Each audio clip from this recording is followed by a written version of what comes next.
So at this point in time, allow me to bring in Dr. David. Dr. David is not only a doctor, like a medical doctor, he's also specialized in psychiatry.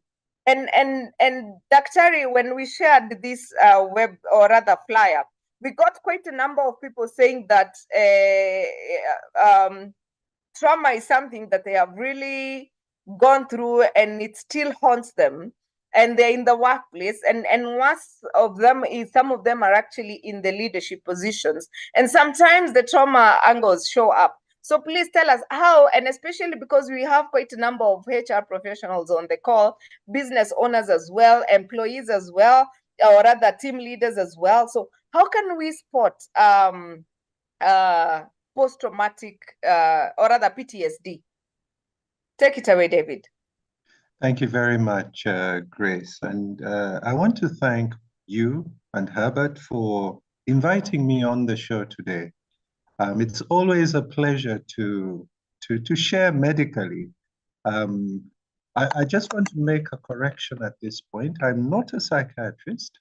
I am a psychologist in training, and that's a long journey. And you HR people probably know how people change their career trajectories. But for me, as you'll probably hear, psychology and how people work has been a real area of interest. So let me just jump right into the presentation. Let me share my screen.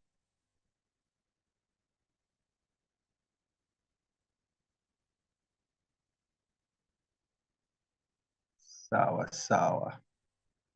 Excellent.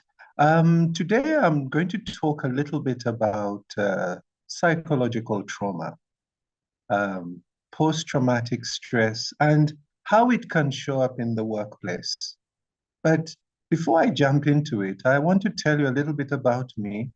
I'm a medical doctor, coming to 25 years now. Work mostly in private practice, but I've done a lot of institution work with our tax body here, with NGOs, our parliamentary pension scheme, some local banks. And basically, my journey in medicine has been initially one that was purely clinical initially, but has gradually moved to see how health affects us at the workplace. We're going to see that, the human being is not a neatly packaged individual where health is one thing, your social life is another, your occupational life is another. Many times these overlap and spill out into each other. I'm a married father of four. I love table tennis, so if there are table tennis players out there, please just say hello. But why is it important today to look at trauma? Trauma is it's a mental health condition that's quite prevalent, especially since COVID. In 2022 in Uganda, we found that about 32% of the entire population had experienced some form of a mental illness. And I know the day that this showed up in our newspapers here, there was such an uproar because the number was 14 million people who have mental illness. Now, if you have a country like Uganda, where you only have 53 psychiatrists, you do the math. That's a lot of work for us to be able to do. But of late, trauma is now being found to be a risk factor in the development of non-communicable disease. What is even more worrying is it's believed to be intergenerational, which means that it starts now, but either through learning, conditioning, and even something we call epigenetics, it will show up in generations after us. I sit in a unique place where I get to get people who've been referred to me by HR professionals like you, who have these difficult staff who are falling sick all the time. And to be honest, when we start on journeys of recovery with them, many of them don't even know that it is trauma they experienced earlier on in life that is at play in their plight. But I want us also to know, last but not least, that some forms of trauma are preventable just by understanding the causes. Now, I'm an avid believer in not a purely medical model of healthcare. The medical model believes that illness is purely because of an agent that you must look for. And all of us have been to doctors where when they look for an agent and then they don't find it, they'll tell you quite comfortably there's nothing wrong with you. But I like to believe that there is another model, the biopsychosocial, even spiritual model, that whereby if you look at this tree, you can see all the conditions that present in the medical facilities above ground. But not many of us look for those conditions below the ground. You can see trauma on the right there. And these are actually the factors that we really need to be unearthing as medical practitioners to be able to help people to effectively eliminate a lot of these conditions. So it's important. And if I asked you a simple question, what is the most important part of a tree? Is it the branches, the leaves, the trunk, or is it the roots? I want to suggest to you that it's probably the roots that we need to be looking for and we need to be dealing with very effectively. Now, I'll be talking a lot about the stress response, and I just very quickly want to talk about what it is. The stress response is innate to all human beings, and basically it is an automatic emergency response system. Human beings are learning all the time, and so when something happens that is potentially a danger to you, a system is triggered. And that system essentially involves the release of hormones that prepare our body either to fight back, to run away, or to flee. Sometimes we faint, okay? And sometimes we freeze. But this is how we respond to threat. In the olden days, when we had wild animals we were running from, we responded exactly the same way. But now, conditions have changed. But unfortunately, the system that responds to stress has not changed. Most of you will know that we now live in a VUCA world, a volatile, uncertain, complex, and ambiguous world. Now, our brain interprets that as threat. So the traffic jam, the snake in your backyard, the cockroach in your kitchen, all of them will trigger off the same response. But we have a diagram there that talks about essentially what stress is involved. It's an assessment of the demands on you versus how you can cope.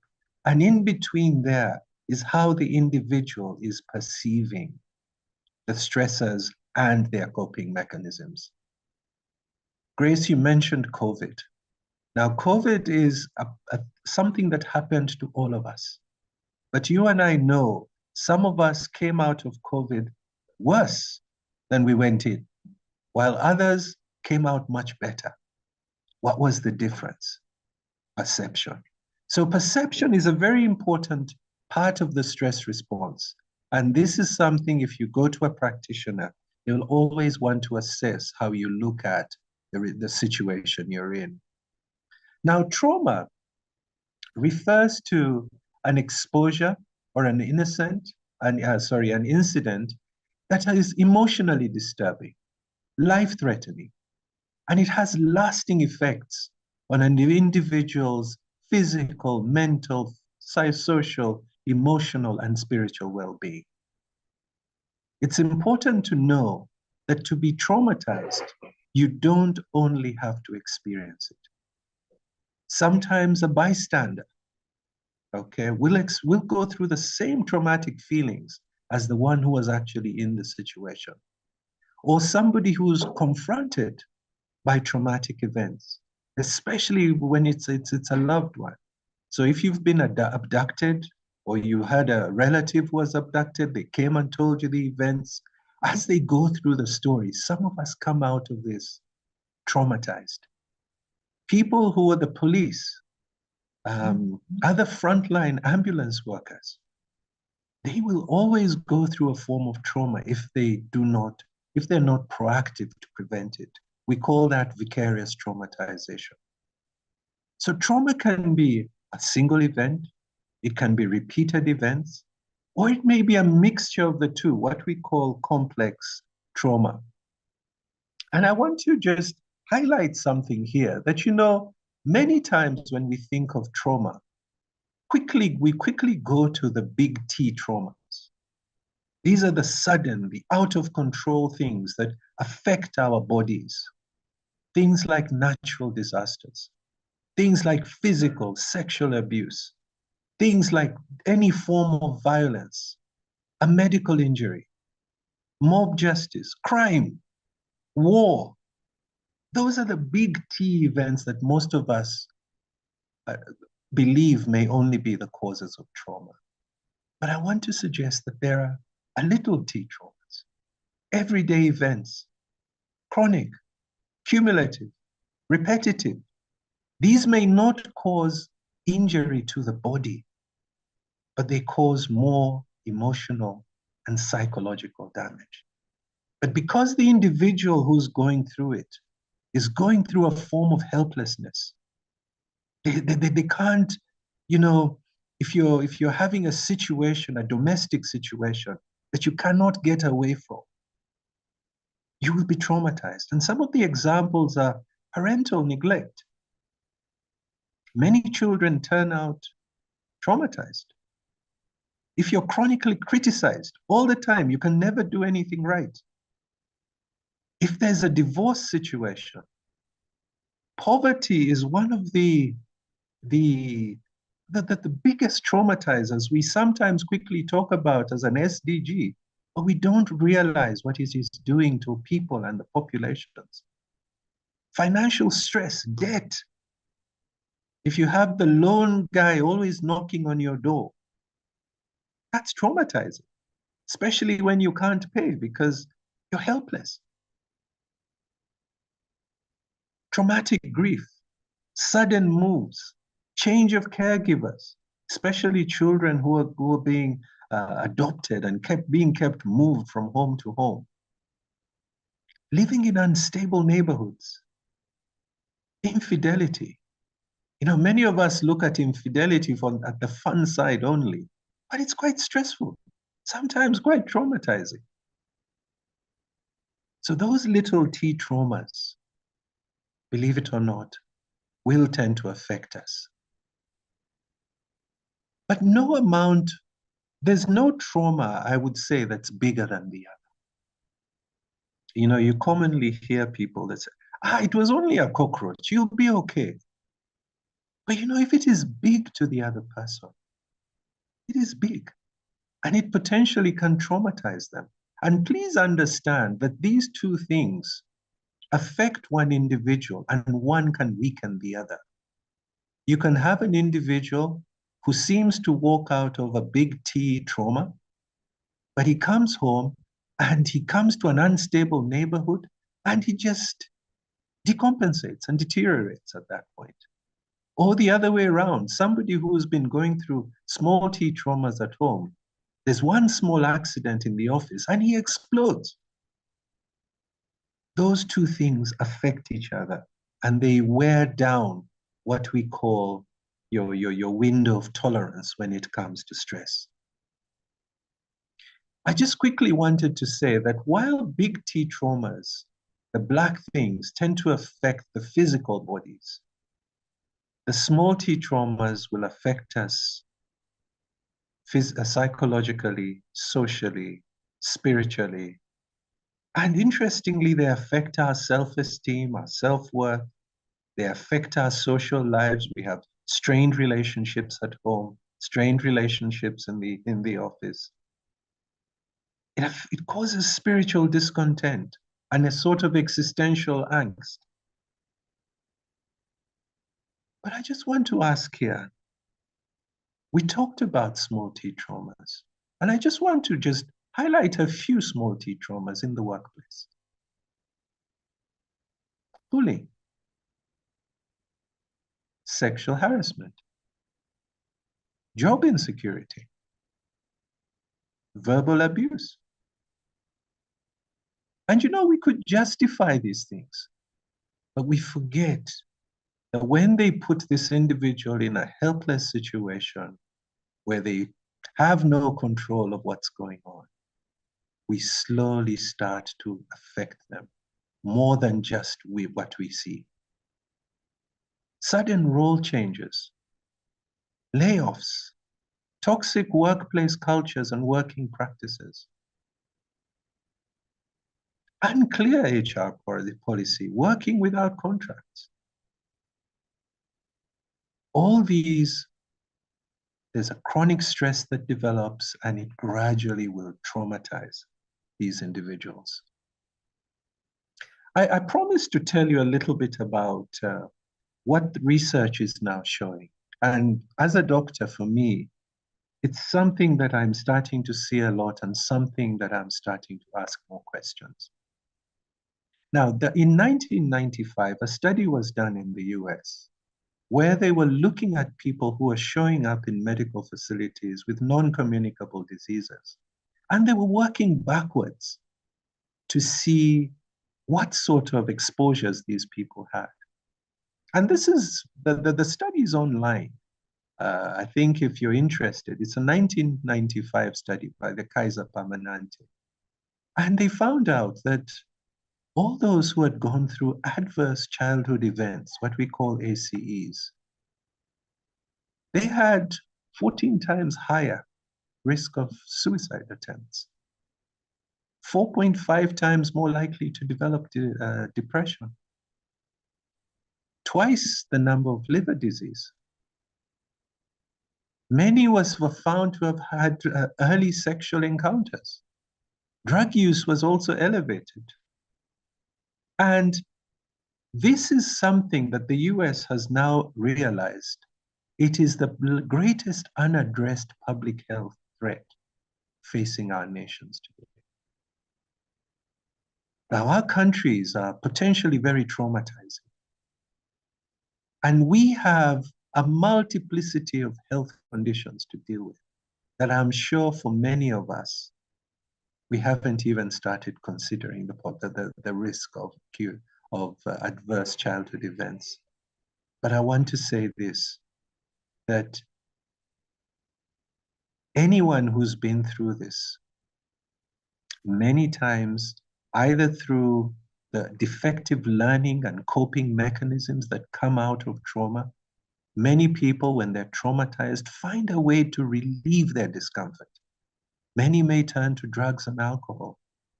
Many may turn to the internet, pornography. Many may turn to all sorts of things, and this puts you at new risks.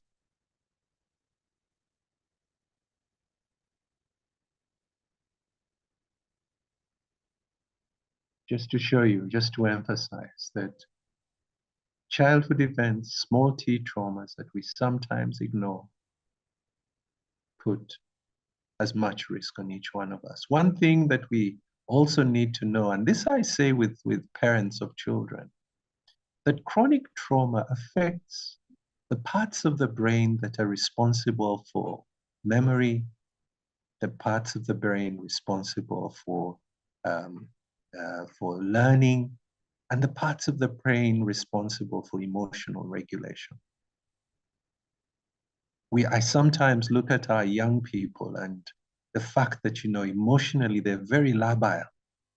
They swing from one end to the other. You find that, learning, some are struggling. And there's a strong belief that many of the neurodivergent conditions like ADHD, ADD, many of them may have their roots in trauma. What are the risk factors that might increase somebody who's had a traumatic event? What might tip them over?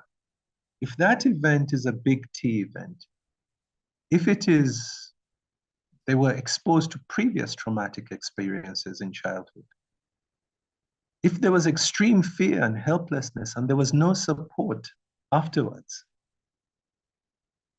or you have the big T event and then you have a series of small T events afterwards. If you have a personal or family history of mental illness or substance abuse, all these make the likelihood of an event that may happen triggering you off into a traumatic state. What might reduce the risk? When we get support, friends, family, support groups, having the awareness or being taught that your response to a traumatic situation is not the problem. That's how we respond to anything traumatic. The problem is the event. And stopping that blame of self for the fact that you're feeling the way you're feeling. Helping people develop good coping strategies and not the potentially harmful coping strategies. It's also important to know that there are some traumatic events. For example, if we have fire training at the offices, when a fire happens in the office, staff are already aware what to do. They will not feel as helpless and as out of control as somebody who's not gone through any training. But how does PTSD show up? And I'll start off by showing how it shows up very briefly without boring you in a medical setting. And these may be things that some of you will see. And so it's good that you know, but then I'll touch a little bit on how they might show up in the office. It's important to know that a diagnosis must be made by a qualified person. I come across many scenarios where people are throwing around, you must be traumatized. Or they say, don't traumatize me. But the diagnosis must be made by an individual with the necessary training. Remember, trauma can happen in the one who's experienced the trauma, witnessed the trauma, confronted with the traumatic event, okay? Or you are at the receiving end, you're work with refugees and you're continually listening to traumatic events, okay? When they're associated with a lot of helplessness, many times we start to label you as potentially traumatized. The word we use is PTSD. It's important that a duration is put to this. So for most people, if you come within your first month, they'll probably say that you're still going through the acute stress response. But if it's gone on for more than a month, then we start to entertain the diagnosis of PTSD. There are four main groups of symptoms. First, people who have PTSD will re-experience the event. And you will see how. They'll want to avoid people, places, dates, times where the event may have happened. They will tend to have alterations in thinking and in their mood. And they will tend to have labile emotions. They keep swinging from place to place. The re-experiencing will be involuntary repeated memories. And they're intrusive because they just come and you get stuck in there. Flashbacks, dreams, nightmares. And they are so real that this person feels that they're reliving the entire traumatic event. Not only do they re-experience, they will start to avoid reminders of that event. They'll avoid people, places, activities, objects. I mean, you hear people say, I'll never get on a boda again. Because they had an event with a boda. And we laugh it off. But that event could have traumatized them. Many people will try to avoid remembering. And that's why sometimes substance abuse is such a big part of this, because they try to numb and get rid of the feelings that keep coming.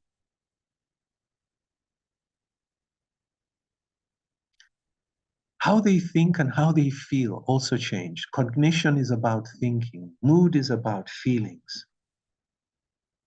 They will maybe selectively just not remember parts of the incident. They'll wrongly blame themselves and others for what happened. They'll carry this inordinate fear, horror, guilt, shame. And they'll not enjoy life anymore because they'll keep blaming themselves for what happened. Maybe I shouldn't have gone there. Maybe I shouldn't have trusted. Last but not least, their reactivity to emotional events will change. They'll become irritable, angry outbursts. They start to behave in self-destructive ways. They're always looking over their shoulders. They're easily startled. They'll struggle with concentrating and with sleeping. Those are the four main groups. And some of you may know people who have these. And it's important to know that they need help. I just quickly wanted to say what children might go through. One set of children may regress in their milestones, which means they seem to go backwards. They start to wet their bed after they've stopped wetting their bed, or they start to soil themselves. Some may even forget how to talk. You may notice some children start to act out the scary events, or they become very clingy because of what they go through. But how does it show up in the workplace? And this list I'll give you is in no way exhaustive, but I just want to give you pointers. What could happen? And unfortunately, I have seen many members of staff get labeled as difficult employees as a result of this. And I just want you to look at this list and just think through how many of you may have misinterpreted or misread what was going on.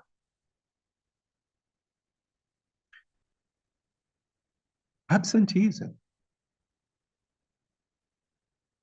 struggling with relationships at work, undue anxiety, somebody who always feels undervalued, someone with extreme mood swings. Everybody says, hey, that person, don't disturb them. They have unclear recurrent illnesses. They're always at the doctor's. Hapa na hapa syndrome is the name we give it. Their performance is deteriorating. A previously very good employee, all of a sudden after an event, their performance just deteriorates. Burnout, panic attacks, depression, difficulty sleeping. Somebody continually is just withdrawing. And addiction. Whether this is to work, somebody wants to keep busy all the time, or whether it's a substance. Sometimes somebody is gambling their lives away. And these are things that show up in the workplace. And sometimes we look at them at their face value, at what they are. But we forget that there are roots to many of those things. And I'll take you back to that picture. The tree, what is the most important thing? Is it dealing with the flowers and the branches, or is it looking at the roots? Many studies are now showing that people who have experienced trauma can overcome their negative experiences if they're put in the right environment and with the right support structures. So whether we like it or not, the workplace can be a place of healing. It's not just about deliverables. It becomes another family. It becomes a place where people can be helped.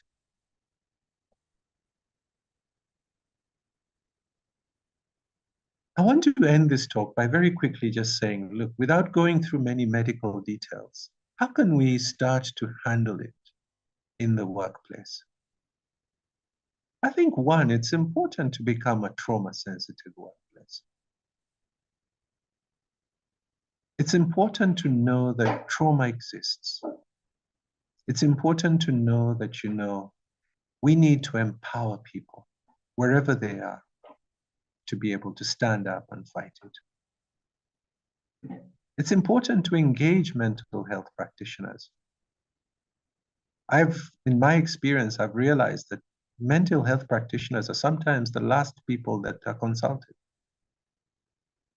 And this person has been traumatized and re-traumatized in the office, and then they come to be fixed. It's important, number 3, to not just laugh off major events in the office. It's important to debrief staff, counsel staff. You know, some of the big triggers in offices are that empty chair where my colleague used to sit, the one who died in the accident. Every time the people look at that chair, it just traumatizes them. It's important to know that when something personally happens in the office, it's important to let the team grieve. Let them get closure. Number 4, it's important to be on the lookout for external events. We cannot protect all staff from trauma,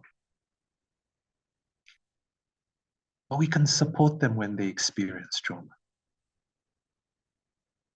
So we need to be on the list. If you hear that somebody's house was broken into, hey, maybe it's important to send a counselor to them.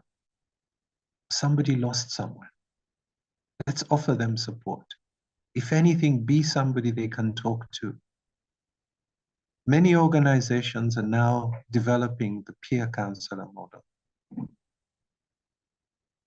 Last but not least, it's important to have training for potential emergencies that may come up in the workplace. It's important also to have emotional literacy. You know, we sometimes have next week, I know you have a financial literacy talk, but how often do you have emotional literacy talks? We are our brother's keepers. We need to be able to see when a colleague is struggling. This could be a simple model that you can develop a plan with. Number 1, realize the widespread nature and the impact of trauma in our communities, the workplace being one. Recognize, number 2, the signs and symptoms. Respond by integrating this into our policies, procedures, and practice. It's important to respond with the necessary support. It's one thing to say it on paper, but not give people financial backing. But last but not least, it's important to resist re-traumatization. We have a saying in my language that sometimes if you've done no work, it's like washing clothes and hanging them in the soil. So sometimes we try and clean up, but we send people back into the settings that are just going to re-traumatize them. The treatment involves psychotherapy, involves medication, involves something we call EMDR. EMDR is something that's now getting prominence because we have found that what is overloaded when you're traumatized is your information processing system. It gets overwhelmed. And so what it does is it picks up sounds, smells, but doesn't attach logic and meaning to them. So what re-traumatizes you is all these sounds and flashings and all these reminders. And so EMDR helps you process that. EMDR helps you deal with that. I want to just say thank you for listening. And I know that I've said a lot, but it's important that we understand that trauma is with us. It's an everyday experience. And in many of our settings, it happens on our way to work. Some of us, because of conditions that we had no choice in, we end up being traumatized. And that could be your colleague in the office. Thank you very much for listening to me. Are there any questions? Thank you, David. That was quite enlightening. Wow. I'm just here thinking, okay, and I like that question. How often do we do emotional literacy? Question is, we are on season 6. Are we on season 6 or season 7? And I'm just here thinking, I don't think we've ever done emotional literacy. First of all, what is emotional literacy? Well, emotional literacy is being able to understand this whole minefield of thoughts, feelings, and emotions. Being able to understand what certain feelings mean in you. The HR people always tell us that, emotional intelligence is more important than IQ. And EQ is about understanding yourself, others, and finding synergies, being able to work well with others. So you can't do that. Some of us, I think men are accused more of being completely emotionally literate. But we sometimes need help to be able to see and understand what's going on and respond appropriately, both to what we're going through and what others around us might be going through. Okay. Yeah, because we've done a number of questions of webinars on emotional intelligence, but I guess we need to really drive the conversation forward. And I can see somebody from Uganda asking, how can we have insurance companies embrace trauma in their service provision? I don't know what's happening in Uganda, but I think there's quite a lot of progress here in Kenya. I think we have psychosocial support as part of what is offered in insurance. What's happening in Uganda, Dr. David? Unfortunately, when it comes to psychotherapy, therapy, counseling, the insurance companies will tell you you're on your own. Unless you negotiate a good scheme right from the beginning that can offer some sessions, most insurance companies here do not touch it. Yes, that's the unfortunate thing. We really need to lobby, and I think those on the call from the insurance companies who have footing in Uganda, please give them what we have. Yeah, and HR professionals there, please bargain for them to include. Ask them to include, even if it's just a small percentage for a start. I think it will go a long way. Because that's how we started. We started negotiating and saying, look, this is what we have covered. If you look at the process and what we have been treating the last 1 year, part of it is inclusive of mental health. And then that has actually changed the insurance industry here in Kenya. There is a question here on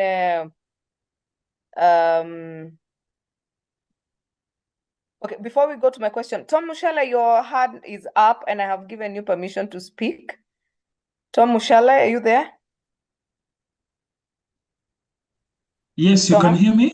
You can hear me? Yes, we can hear you. Yes, we can. Yeah, thanks, Dr. David. My name is Mr. Muchele from Kenya, but I'm listening all the way from Arusha. Which means at Tara Solutions, we have a great reach. Wow. We are seeing the need for our colleagues in HR to have this skill, the skill of doing tier one kind of counseling. I don't know, from Dr. David's perspective, have they been able to design programs where our HR colleagues can be onboarded to the simplicities of counseling, tier one kind of, so that if there are any other issues arising, then these can be escalated to the professionals. Thank you. Yeah, that's a very good question. Grace, would you want me to respond to that, or? Yes, you may. Okay. Tom, maybe that's an excellent question. And go ahead. Yes? Go ahead, just continue. Okay.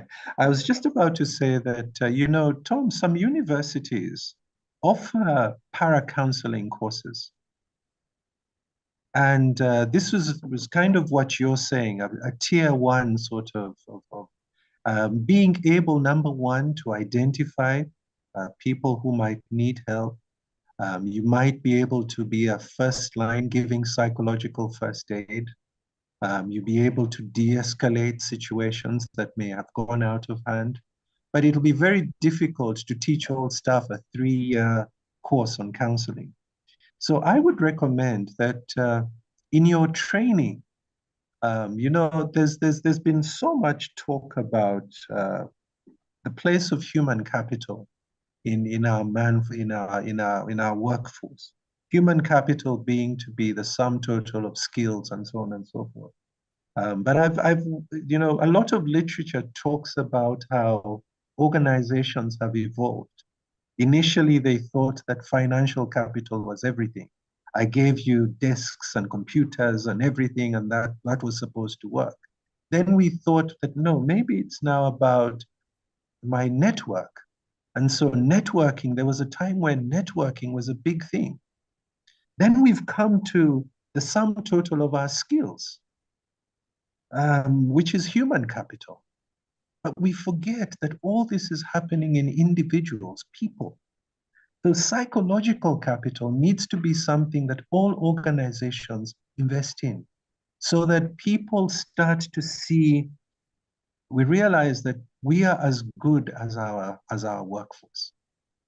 And people in the organizations I've worked in, I realized a lot of the stress people came with to the workplace was things that are unrelated to work. So we're in the office trying to solve stress, but it's coming from home. And what are we investing in these people that will not only help them at work, but also help them deal with the stresses at home? So Tom, I agree. And I think that every organization must accept that they are only as good as their workforce. So looking at the psychological capital resources, okay, that our organization has and investing in them, working towards keeping people healthy, not just physically, emotionally, psychologically, is very important. And I couldn't agree more. Thank you. Could I have one more just to clear some question? Okay. No, actually, it's not a question, it's just an emerging issue. Within the HR fraternity, we keep asking ourselves that we're expected to be the superhumans, the ones who are having the silver bullets in all circumstances. And the big question we're asking as HR is who takes care of us when we get sick, mental health issues? Thank you. Wow. All right. I think that's a comment, yeah? Yeah. That's a comment, Yeah. correct. Okay. Thank you very much, Tom, for that, and thanks for logging in from Tanzania. There's Eric who is saying, between a counselor or a psychiatrist, who is best placed to handle trauma and grief?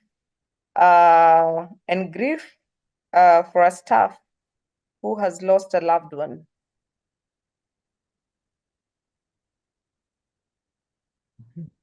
Yeah. Okay. Now we must be very, very clear that, we're talking about trained people here. It's important to know that I know many churches have counseling after the service, but much of this is not going to be done by trained individuals. Now, simply, psychiatrists are doctors who have gone in to study illnesses of the mind. And so they are very good at dealing with people who have tipped over and are unwell mentally. There is the whole area that happens before that, which is psychology, which deals with behavior, which deals with teaching people skills to be able to cope. It's believed that mental health is a whole spectrum, all the way from good health to mental illness. Now, I would like to think that before you break down mentally and need a psychiatrist, a good counselor can work. But in practice, you find that they work hand in hand. The psychiatrist might deal with you at the extreme, and as you get better, refers you back to the counselor. And then there, they work together to restore normality. It's not an either or, but you may find that it's easier to get to a counselor before you get to a psychiatrist. And both are trained to be able to point you in the right direction. If you have a vivid mental illness, they'll probably send you that way first. And then as you get better, you come back and you work together. So I like to look at this as a relay race. And we need to look at it as such. Milder forms, a counselor will work. The more vivid, more forms you may need, the psychiatrist. Agreed. There's Evelyn here saying, Dr. Daktari has emphasized, before Amos you speak, allow me. She says, Daktari has emphasized the notion we are our brother's keepers. Please allow me to be honest and mention the lack of trust amongst teams. This is a result of repeated hypocrisy, backstabbing, etc. My question is, how do we open up to people who have backstabbed us in the past and proven not to be trustworthy? Wow, Grace, I want to hand that one back to you. I mean, you don't. Let me just say that. You actually don't. You need to look for safe spaces. The thing about opening up, the thing about sharing, the thing about being able to probably harness your emotional reasoning side of things is about having safe space. And safe space does not really mean that you need to open up to everyone. Safe space does not even mean that you need to be open up to HR. You can choose, probably your supervisor is your go-to person. Probably your friend is your go-to person. I speak from a leadership point where we cannot really, we have very limited safe spaces, because if you open up to some people will take your vulnerability for a weakness and they will take advantage of that. Not to say that we are not being authentic, but we are also being very, very intentional and very deliberate about who exactly we are opening up to. And this is part of what I keep encouraging employees and business owners. Please establish a circle of excellence. Get Dr. David, go and sit with Dr. David for an hour. It will cost you. However, it will be a safe space, because the opening up and the advice you get from David and the conversation you have will not only help you deal with your emotion, but it will also help you deal with other things and probably get to the root cause. Sometimes it's not just about opening up, it's also opening up to the right people.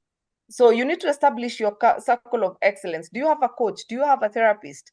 Do you have a mentor? I keep saying I have a date with my therapist every quarter, not because I am dealing with anything, just because I just need to check in. My emotional literacy, probably that's where it comes in. And I have normalized that because I think it's necessary. And so it is up to you to actually choose the right people to open up to. Safe spaces are necessary. And even if that safe space requires you to pay, why not, really? Why not? You know, it is about investing in yourself. I think I have covered that. Amos, you want to speak? Excellent. That's excellent. Very true. Hello. Hello. Thank you so much, Daudi. We call him Daudi here. Yes. Something that I am thinking seriously about is what happens, for instance, in schools. When we talk about offices, institutions, let's think about what's happening to our children.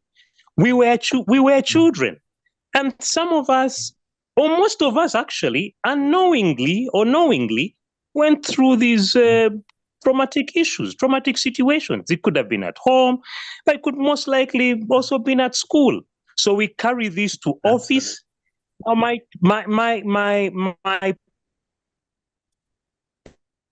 plea is that find out what's happening. Now, in some schools, in some situations, bullying, for instance, is a situation of expulsion. But you don't find that everywhere in all institutions of either primary school or secondary school or even nursery school. Then you find a child person who's been bullied, who's going through trouble, either bullied at home or bullied at school or even by teachers, not just parents, not just fellow students, but even teachers. I know of a situation where you take your child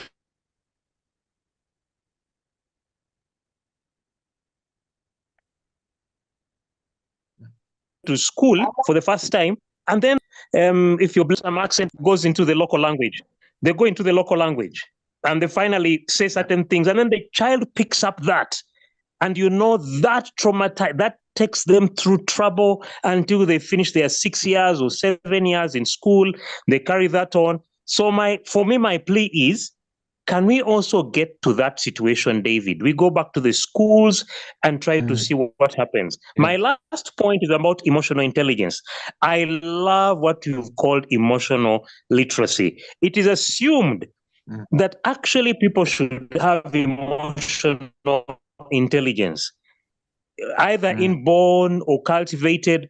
But also the whole thing is this: emotional intelligence, you could have it at 100 and it diminishes and gets to negative, even below zero.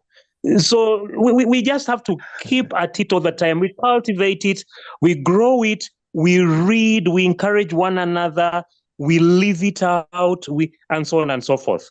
Thank you very much, Daudi, and thank you so much, Atara Solutions. Thank you, Amos. Thank you, Amos, for that comment. There's an interesting one here. I come from a culture that does not believe in counseling as a professional. I try my best to counsel. Oh God, I've lost it. Where is it now? Okay, so I try my best to counsel and it's overwhelming. No, they believe in revenge to settle dispute. This is trauma from civil war.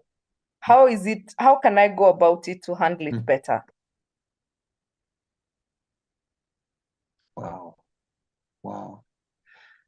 Wow, Grace, if I could just jump in there. Yes, please. Just a quick comment on what Amos was saying. I'm sure that many of us on this group are parents. And we have children we bring up. Now, typically, parenting is about providing physical and emotional needs for a child. And if Africans everywhere are the same, I'm sure in Uganda and Kenya it's the same, many of us parents are very good at the physical provision. But we're not as astute when it comes to being emotionally available for our children. And unfortunately, when a child isn't taught that, emotions are something that happen, something you can handle, you grow up with something we call a defective attachment style. And your attachment style becomes the basis of all future relationships. So when you hear backstabbing, you hear these are people who are not safe with emotions. So we are fighting. When it comes to emotions, the only thing we saw at home was there was silence or there was fighting. So we bring this into the workplace. So HR managers quickly become like substitute parents, because sometimes you have to identify these people who are struggling with issues and point them in the right direction.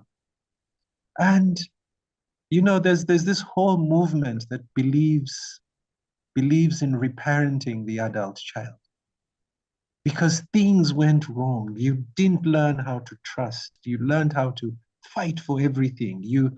It's amazing. And so we must, as parents, understand that the security you give, being in touch with your children emotionally, you're going to send out whole adults. You're going to send out secure adults, and you'll give us half the work to do. But the schools cannot do this for us. Not enough schools can do this for us. So we have to, as parents, be aware.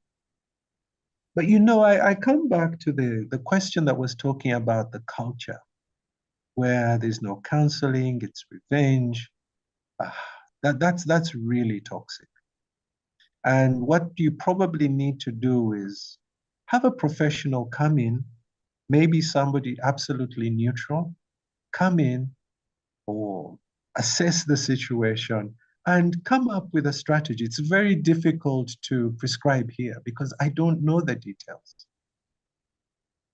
But somebody needs to come in, assess those details, and be able to then make recommendations. And then as an organization, you must be intentional on rectifying what has gone on. Sometimes we'll hear what we don't want to hear. But if you're going to have change in that organization, it must start somewhere. Agreed. Agreed. And I think I know we are running short of time, but I've seen Vivian, who is a college student. Vivian, you had a question. Vivian Bidan?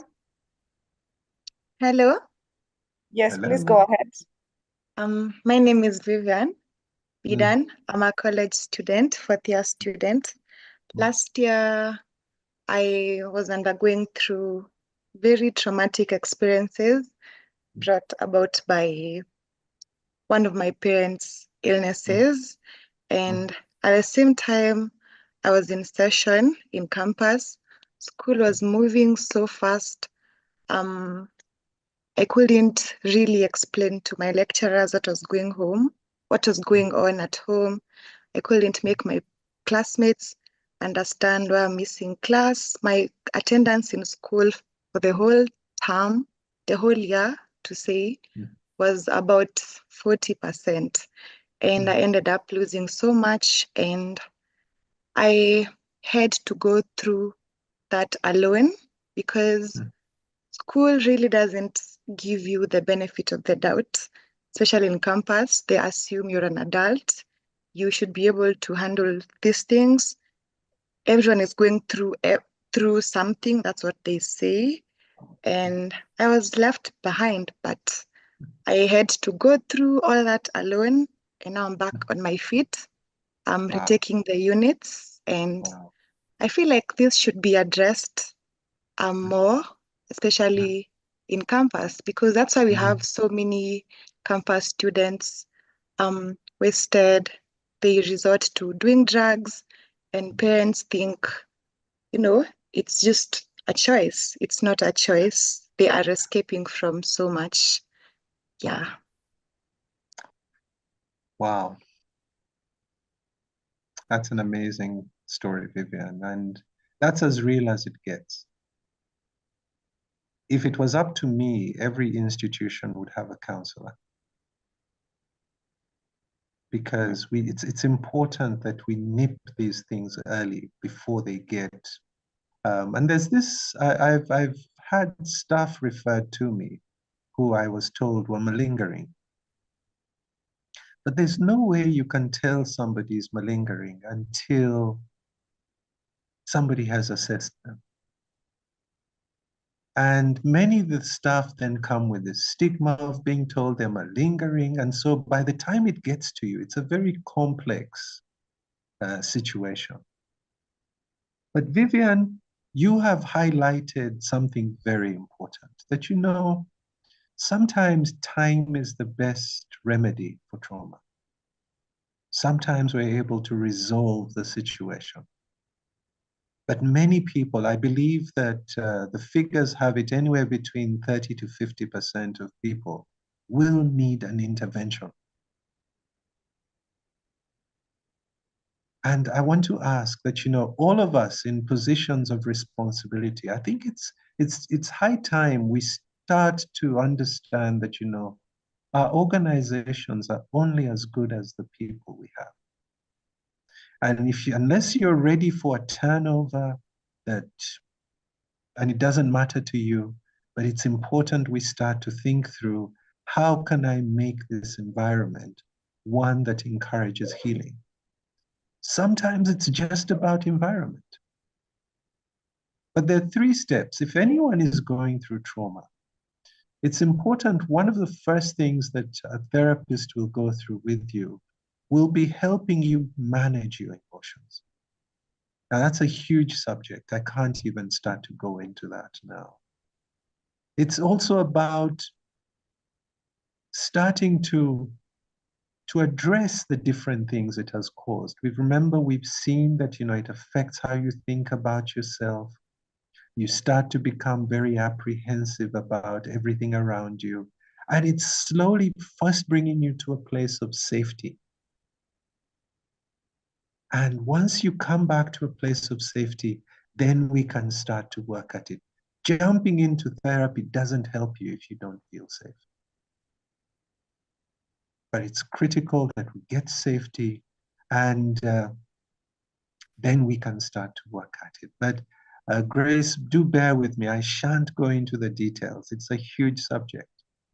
But it's important to know that if you are struggling, there is no shame in asking for help. Vivian, if you need help in the future, come, find someone, talk to someone, and don't allow yourself to go through it with, there's, I keep telling people that, as a doctor, you see all sorts of wounds. And when the wounds are dealt with and cleaned and stitched, they heal very nicely. But when we don't, you get an ugly scar. And that scar will always be there as a reminder. And sometimes it means we have to cut away the scar, deal with the wound again. And it's a lengthy process. So let's learn to face these things. Uganda, I'm not sure, maybe Amos knows better than me. We are ranked pretty high when it comes to the countries in Africa that drink the most. And we celebrate the revenue it brings in. But I am horrified at how much therapy is happening in those bars and how many issues we're going to have to deal with after. So you might have that guy in the office who everybody is laughing at on a Monday morning because he comes in staggering. But how many of us have thought about getting him help?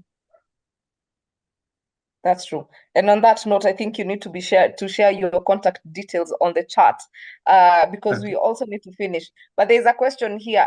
Separation at home, could it make stress? Social issues like separation at home can bring stress and fail to handle work. Is it a good way to expose it to bosses? Grace, it comes back to something that you mentioned. It's about safe and brave spaces. I don't think everyone needs to know, but the truth is that it's also important. Sometimes we get closer to colleagues at work than maybe even family members. But it's important to know that even as you talk about it, seek professional help. I've told you that sometimes, it can be traumatizing just listening to a story of pain. So what you don't want is just creating a chain of traumatized people in an office who don't even know what to do. So it's important that when your colleague comes to you and is struggling with something, and it seems a bit overwhelming, walk with them to a counselor. Many people stop in the corridor before they get to the counselor. But walk with them, make sure they get there. Accompany them for 1, 2, 3 visits. And then you can say your work is done. Don't try to solve everybody's problems. Some of these things can end up sinking you as well. And David, I think lastly, this we probably need to deal with. I know I have said that enough times. But Doreen says, I have been struggling with PTSD for the longest time now, almost 3 years. This was immediately after the loss of my beloved mom. I was so affected. This was immediately after the loss of my beloved mom. I was so attached to her, it affected my sleeping patterns and eating patterns.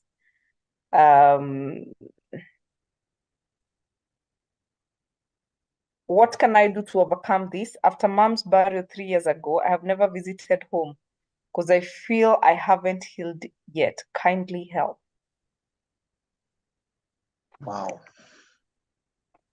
That's a big one, but allow me just to point out a few things.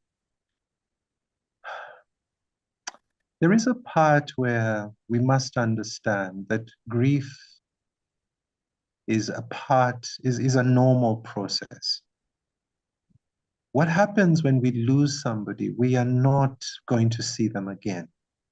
And a big part of grief is about understanding that, you know, it's a way of you're processing the fact that you will not see them again.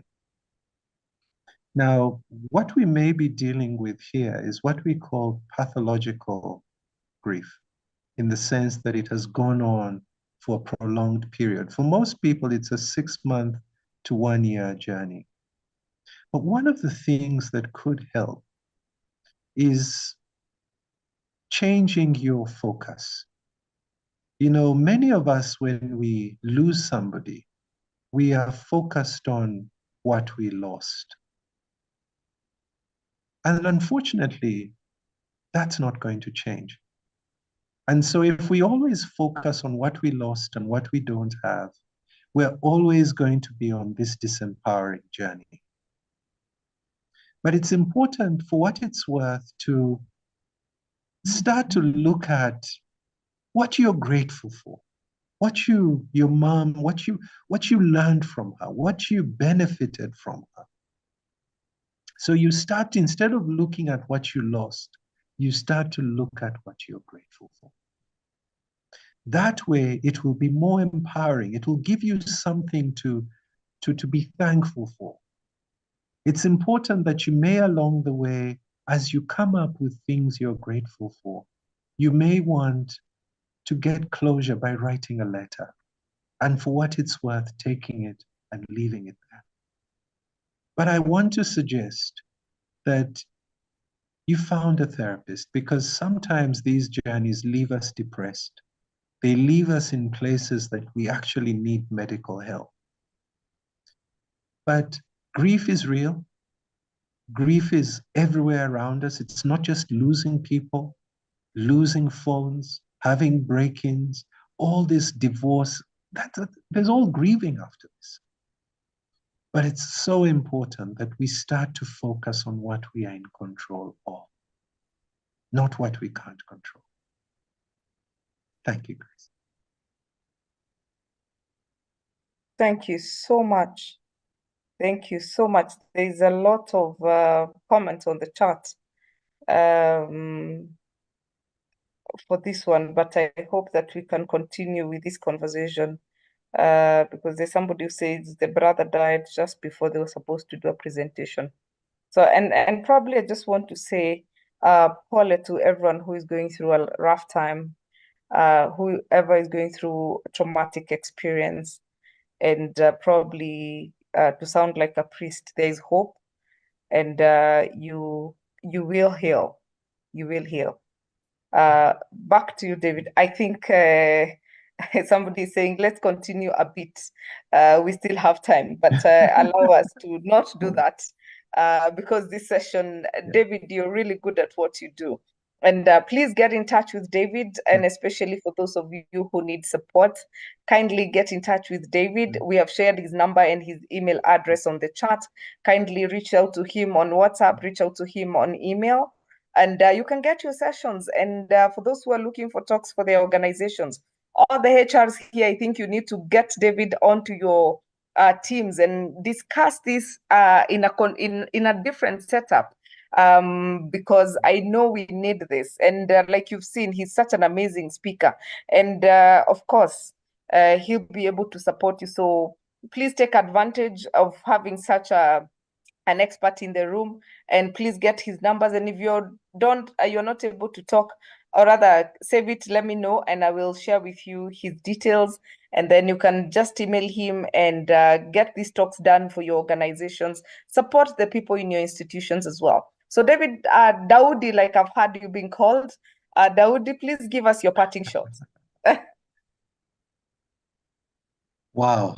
You know, Grace, number one, I just want to say thank you. Thank you for giving me an opportunity to share. But I just want to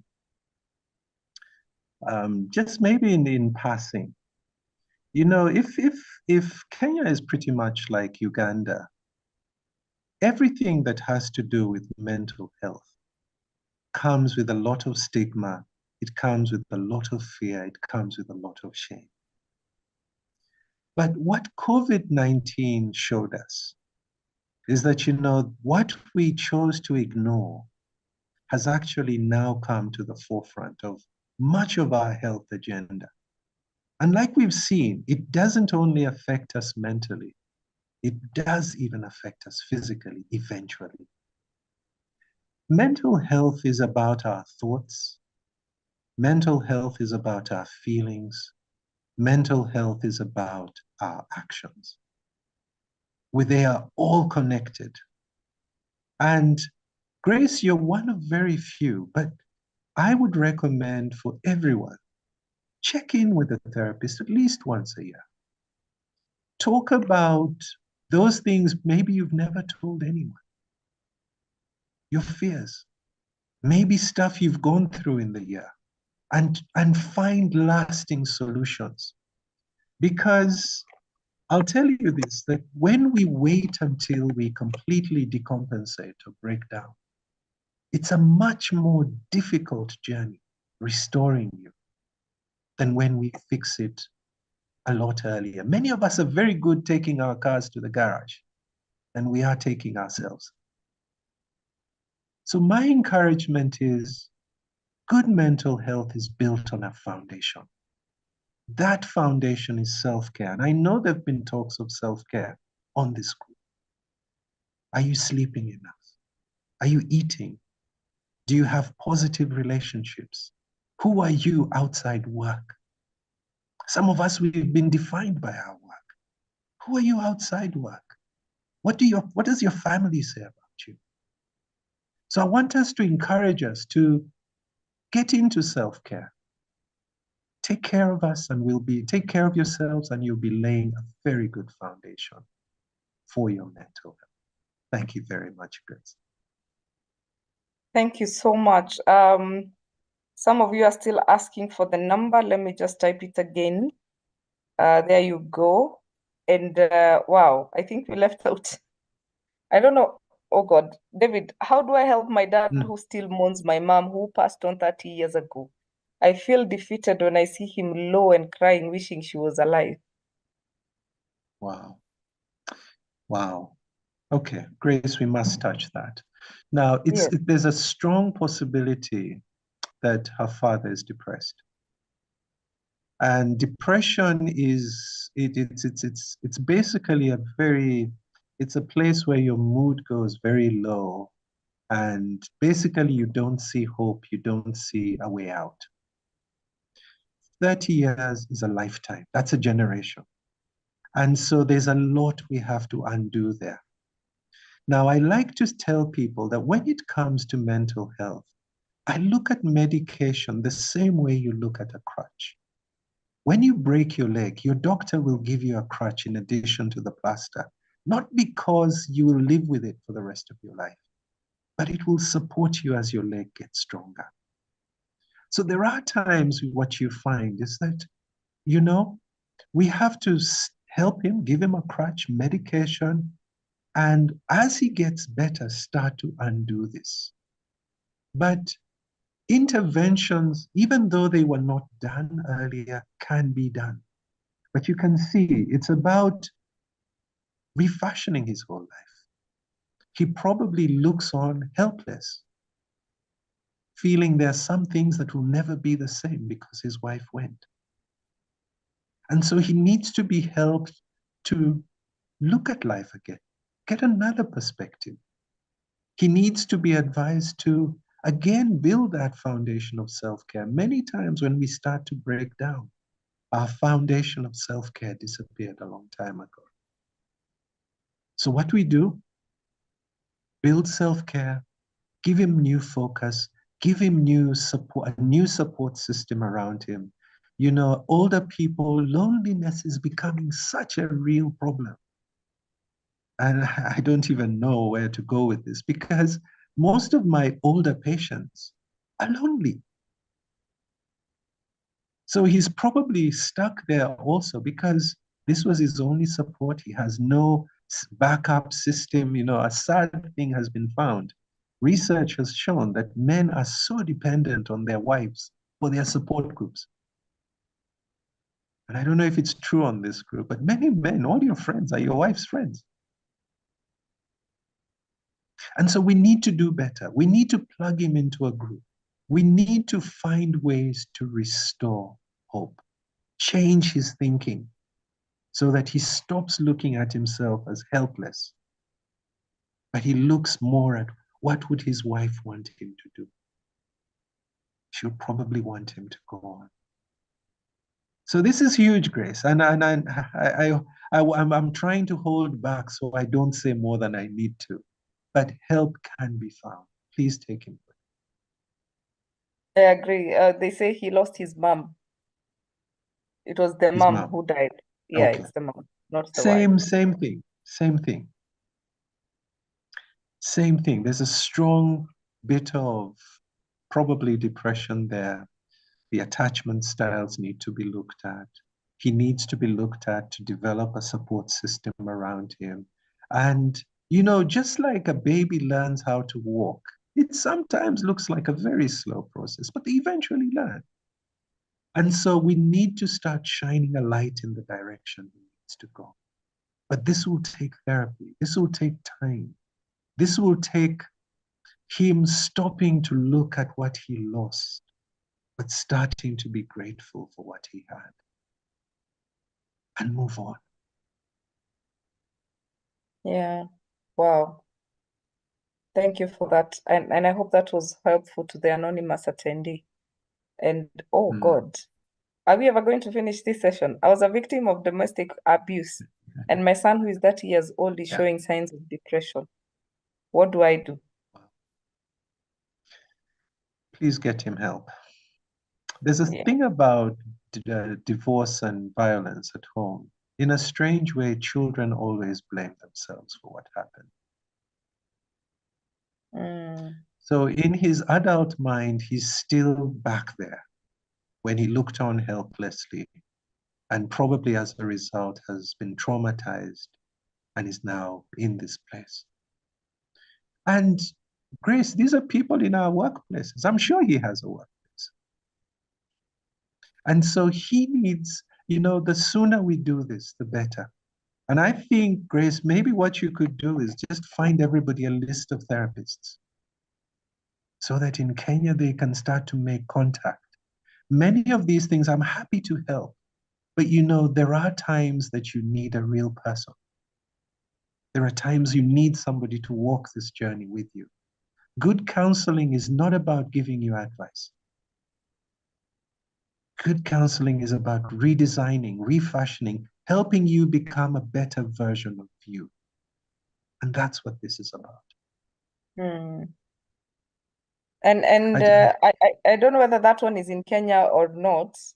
But if you're in Uganda, then you can of course see Dr. David. If you're in Kenya and you need a child therapist, I will be happy to refer you to one.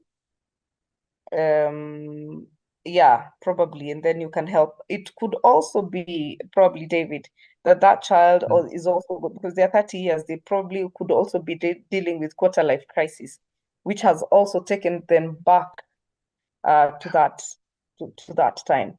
So there's a lot to be unpacked there, not necessarily just the loss, but also maybe the not what, you know, quarter life crisis. You can check out our YouTube channel. We did a bit on quarter life crisis because it's really affecting the 25 and between 25 and 35-year-olds on quarter life crisis. So let's check that out. I think it will be helpful. My good people, we need to go and eat. Yes. Grace, there's somebody I saw on the forum who is an excellent HR. I haven't seen her for a while, but Fiona, if you're there, Fiona Omach, if you're there, hi. But Grace, thank you. This has really been an excellent session. And I think the interest just tells you about the subject. I think we need to look into this emotional literacy. We need to get people comfortable talking about their pain. And let's understand that you actually grow when you're compassionate. You don't grow when you're selfish. And so we need to encourage compassion, safe spaces in the office where people can at least lessen the loads they're carrying. That's true. Evelyn says, I wonder how Doc stays so calm. He is gifted in this. I agree. You have a very calming demeanor. Thank you. So thank you. That's so my good people, allow us to close this session. If you need any support, please reach out. We've shared David's contacts. You can also reach out to me and I'll be able to refer you as well. Please go to our YouTube channel as well. We have covered quite a lot on mental health. There's a session I think we did last year at some point on childhood trauma. You probably would want to listen to that. Binti, if you're the Binti I know, let's talk. I think I have somebody who does child therapy who is here. But if it's not the same Binti, then you can, if you're in Uganda, then you would be able to book a session with Dr. David. But thank you so much, our good people. Please follow us on Instagram at Tara Solutions, like our Facebook page at Tara Solutions, subscribe to our YouTube channel. It's Get It Right with the Tara Solutions. And then join our WhatsApp group. The link has been shared on the chat. Please join our WhatsApp group to know what is coming up. I told you we are on season 6. We've been doing this since I don't know when. So for those who are just writing, I need help, you probably need to email me because I'm not able to really follow on all the chats. I've seen a number of people dropping emails. Kindly get in touch with the email, grace@tarasolutions.co.ke. It's the email that I sent you, that you received the link to join this on. You can also drop me an email. David, I really can't thank you enough. Thank you so much for being here. Thank you for preparing. Thank you really for delivering as well. We are very, very, very grateful from the love I've seen shared, from the claps, from the comments. I think you've done an excellent job. Please keep doing what you do. You're saving lives. Wow. One soul at a time. Asante sana, Grace, and all the best to everyone. Don't forget to take care of yourselves. Asante, Grace. Asante sana, and Asante Catherine Sidandi. Catherine, you've stayed on until the end. Kumbe, this one is serious. You know, because of sign language, they also get tired. So after 1 hour, she needs to take a break. But I see today she has stayed on, and I think also trauma is something that really goes into to people with hearing impairment because of what they've gone through. So I'm sure Catherine has gotten some things to support them as well. So thank you, Catherine, for being here as well. Richard, thank you. Today we have not seen your face. I don't know what you're eating, but nonetheless, thank you for being here as well. And hey, Richard, first of all, you're not at home. Let's start from there. No, we cannot hear you. Yes, I'm not at home. My friend lost his father-in-law, so I'm here to support him to do a few things in town. So that is why. Pole sana. You see, I know you. Pole sana to your friends. Please that support them during this traumatic experience. Yes. All right. Thank you. Yes. All right. Thank you, Richard. Dr. David, asante sana. May God bless you. May God enrich you. And to you, our audience, we cannot do this without you. Thank you very much for being here. Thank you for actually sacrificing your time. And I hope that you can get the help that you really deserve and the help that you need to actually go through and get to the other side of trauma. So asanteni sana. See you next Tuesday. We will be looking at how you can actually invest in bonds.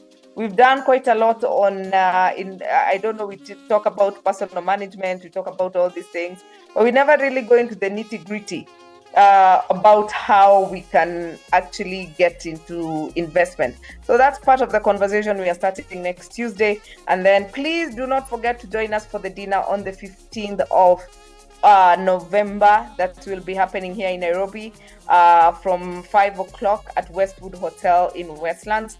Please come all. Let's end the season strong. I think after 15th, we'll just do probably a session or two, and we are done for the year until 2025. But before then, please keep it here. See you next week, Tuesday. Same time, same place. Asanteni sana, and have yourselves a lovely, lovely night. For those of you who are coming for HR conference, please don't forget to say hello to me. I will be there in a person, and it will be a pleasure to meet some of you. Asanteni sana and good night.